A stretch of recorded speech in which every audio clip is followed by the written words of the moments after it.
ada nukleus.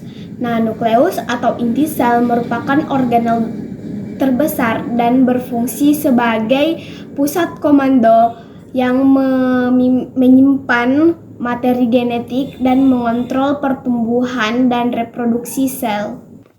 Berikutnya yaitu badan Golgi. Nah, gambar badan Golgi seperti ini, yang warna biru bertumpuk ini adalah badan Golgi.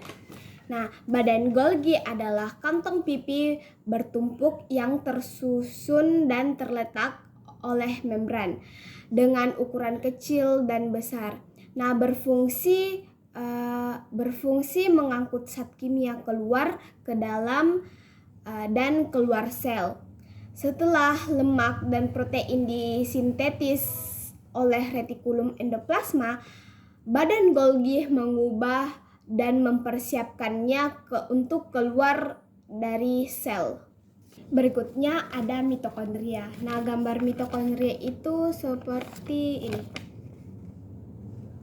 Nah, mitokondria adalah organel yang bermembran lengkap, yakni membran dalam dan membran luar, dengan berlekuk-lekuk seperti kristal, berfungsi sebagai tempat respirasi aerob dalam pembentukan ATP sebagai sumber energi. Nah, berikutnya yaitu adalah ribosom. Nah, gambar ribosom yaitu yang hijau-hijau di luar sini itu adalah ribosom. Nah, ribosom adalah organel yang memiliki ukuran yang kecil dan padat di dalam sel yang berfungsi sebagai tempat dalam sistem protein yang mengandung protein sebanyak 40% dan asam nukleat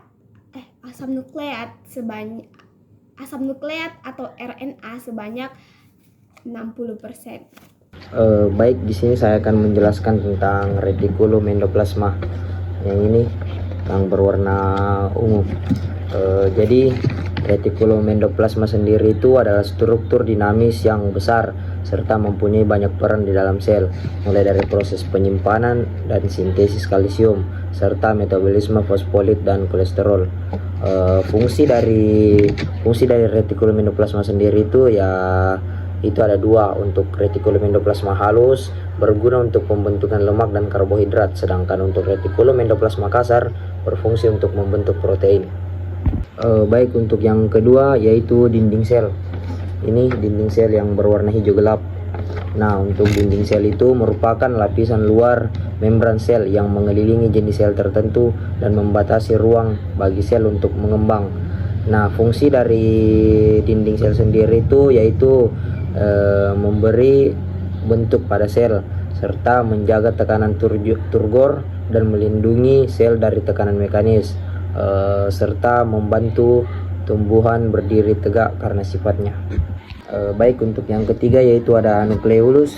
Ini nukleolus yang kayak kuning telur itu. Nah, nukleolus sendiri itu adalah sebuah struktur terikat tanpa membran yang terdiri dari protein dan asam nukleat dalam inti sel. Ribosom RNA ditranskripsi dan berkumpul di dalam nukleolus. Nah, fungsi dari nukleolus sendiri ini yaitu sebagai wadah untuk memproduksi ribosom yang memiliki kegunaan untuk memproduksi protein dalam sel. Baik, untuk yang keempat itu ada sitoplasma. Sitoplasma itu yang ini, yang hijau-hijau muda. Nah, sitoplasma sendiri itu merupakan cairan di dalam sel yang mengelilingi nukleus dan menjadi tempat untuk organel sel menjalankan fungsinya. Untuk fungsinya sendiri sebagai perantara transportasi zat dari luar ke sel organel atau inti sel, berfungsi sebagai pelarut untuk semua protein dan senyawa di dalam sel.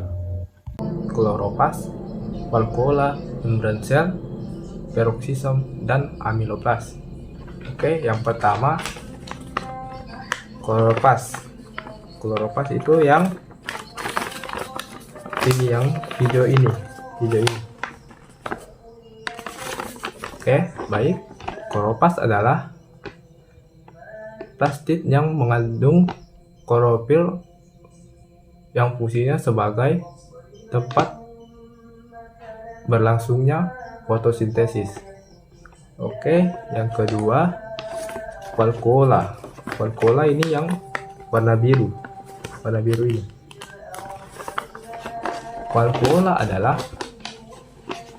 organel yang dibungkus oleh membran sel yang lebih besar. Vakuola berfungsi sebagai organel penyimpanan yang mengatur tekanan turgor di sel tumbuhan. Oke, yang ketiga yaitu membran sel. Membran sel itu yang di sini yang hijau ini. Membran sel adalah sebuah struktur selaput tipis yang mengelilingi sebuah sel yang berfungsi sebagai mengatur masuknya bahan-bahan ke dalam dan keluarnya zat-zat di dalam sel tumbuhan.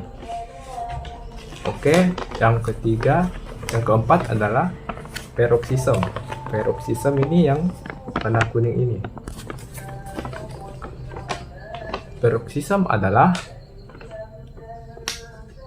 organel yang terbungkus oleh membran tunggal yang berfungsi sebagai menurunkan oksigen ke dalam sel, menurunkan oksigen di dalam sel dan melakukan reaksi oksidatif. Oke, yang terakhir yaitu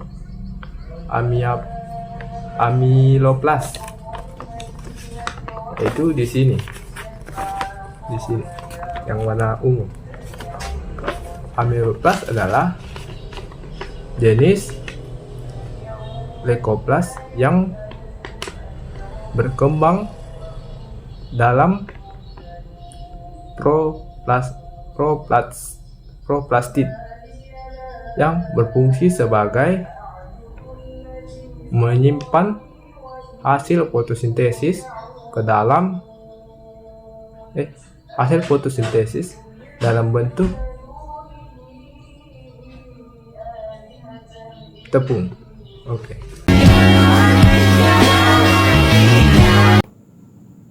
Jadi, perbedaan sel tumbuhan dan sel hewan ada pada dinding sel, vakuola, kloroplas, bentuk sel, gerakan sel, pembelaan sel, organisasi jaringan. Nah, jadi itu adalah perbedaan sel tumbuhan dan sel hewan.